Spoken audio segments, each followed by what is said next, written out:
Hello दोस्तों, स्वागत है आपका अपना YouTube channel JMS coaching centre में। तो आज की इस वीडियो में हम लोग देखेंगे क्लास 12 का जो हिंदी है उसका पदखंड का चैप्टर 8 का जो उषा चैप्टर है।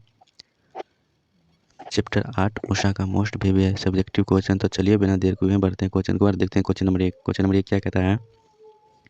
प्रातःकाल नभ कैसा था? प्रातःकाल नभ कैसा था?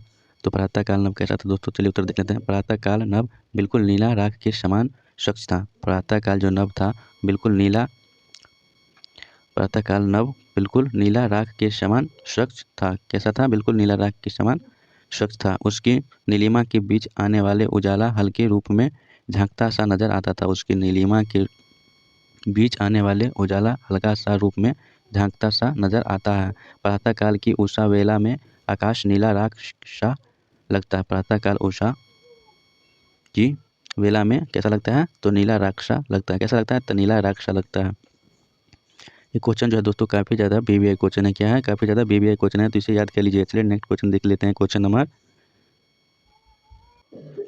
2। क्वेश्चन नंबर 2 कहता है उषा का जादू कैसा है? बोल रहा है कि उषा का जो जादू है वो कैसा है। तो चलिए उत्तर देखते हैं। उषा का जादू उषाकालीन नभ की प्राकृतिक सुंदरता है। उषा का जादू जो है उषाकालीन नभ की प्राकृतिक सुंदरता है। कैसा है? प्राकृतिक सुंदरता है, जिसके लिए कवि ने बहुविधि उपमान जैसा नीले शंख राख से लिपे बहुविधि जिसके लिए कवि ने बहुविधि उपमान जैसा नीले शंख राख से लिपे हुए गीले चौक काली सील जो लाल केसर में घुली हो लाल खरिया से लिखी स्टॉल के समान आदि प्रस्तुत किया है दोस्तों। तो नीले शंख राख के लिपे हुए गीले चौक, काली सील जो लाल केसर में घुली हो लाल खरिया से लिखी स्टेल के समान आदि प्रस्तुत किया है। सूर्योदय के पूर्व तक ही आकाश की गोद में उषा का जादू चलता रहता है। अगर पूछे कि कब तक उषा का जादू चलता रहता है, तो सूर्योदय के पूर्व तक ही आकाश की गोद में उषा का जादू चलता है। माने आकाश की गोद में सूर्योदय से पहले तक ही उषा का जादू चलता है। चलिए उषा आगे देखते हैं। उषा का जादू नीले शंख के समान राख से लिपे हुए नीले चौक आदि के समान है। कैसा है? उषा का जो जादू है, उषा का जादू जो है उषा का जादू नीले शंख के समान राख से लिपे हुए नीले चौक आदि के समान है। कैसा है? नीले चौक आदि के समान है।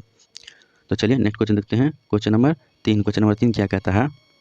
क्वेश्चन नंबर 3 कहता है राख से लिपे हुए चौक के द्वारा कवि ने क्या कहना चाहा है? राख से लिपे हुए चौक के द्वारा कवि ने क्या कहना चाहा है? क्या कहना चाहा है दोस्तों? तो चलिए क्वेश्चन के उत्तर देख लेते हैं। उत्तर कह रहा है सूर्योदय के समय आसमान के वातावरण में नमी दिखाई दे रही है। सूर्योदय का जो समय है आसमान के वातावरण में नमी दिखाई दे रही है। क्या दिखाई दे रही है? तो ये नमी दिखाई दे रही है और वह राख से लिपा गीला चौका सा लग रहा है। कैसा लग रहा है? तो राख से लिपा गीला चौका सा लग रहा है। इससे उसकी पवित्रता झलक रही है। इससे क्या हो रहा है? तो उसकी पवित्रता झलक रही है।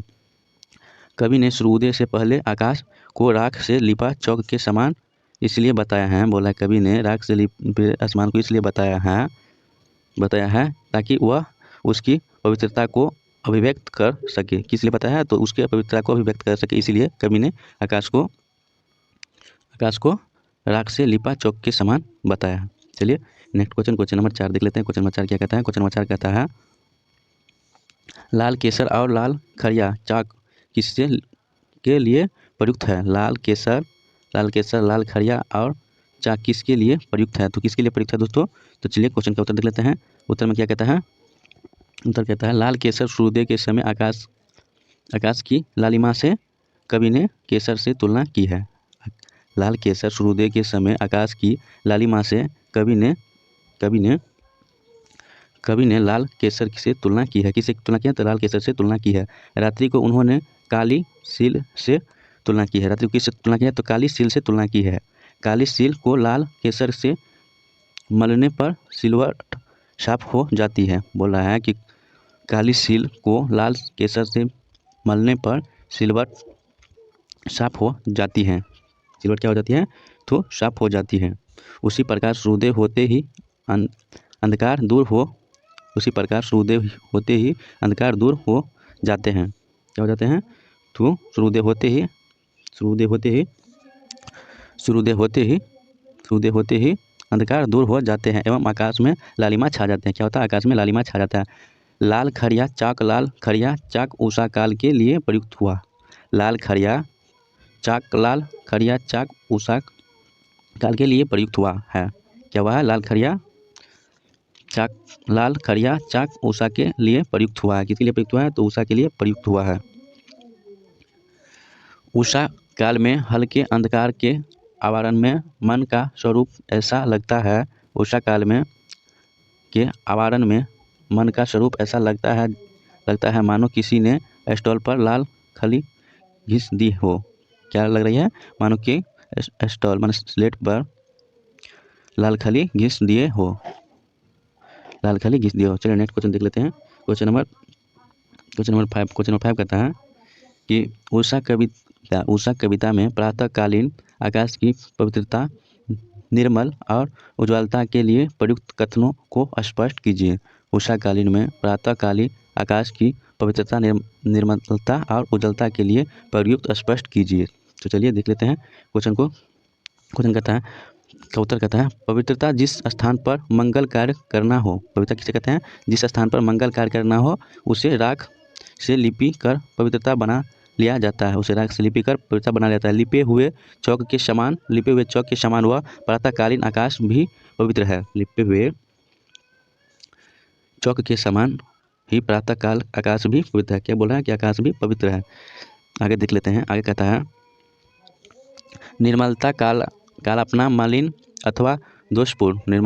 निर्मलता कालापना मलिन अथवा दोषपूर्ण माना जाता है। क्या मानता है? दोषपूर्ण माना जाता है। उसके निर्मलता बनाने के लिए उसे जल आदि से धो लेता है। उसे क्या करता है? तो जल आदि से धो लेता है, जिसे प्रकार का काली सील पर लाल केसर रगड़ने से तथा बाद में उसे धोने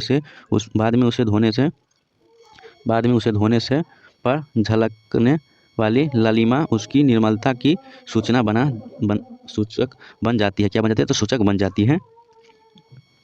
उसी प्रकार बोला है, उसी प्रकार प्रातःकालीन आकाश भी हल्की लालिमा से युक्त होने के कारण निर्मल दिखाई देती है।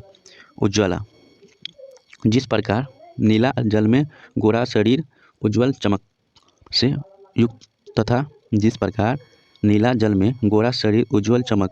युक्त तथा मोहक लगता है। बोला है, जैसे नीला जल में जो उजला शरीर चमकता है, वैसे ही उसी प्रकार प्रातःकालीन आकाश भी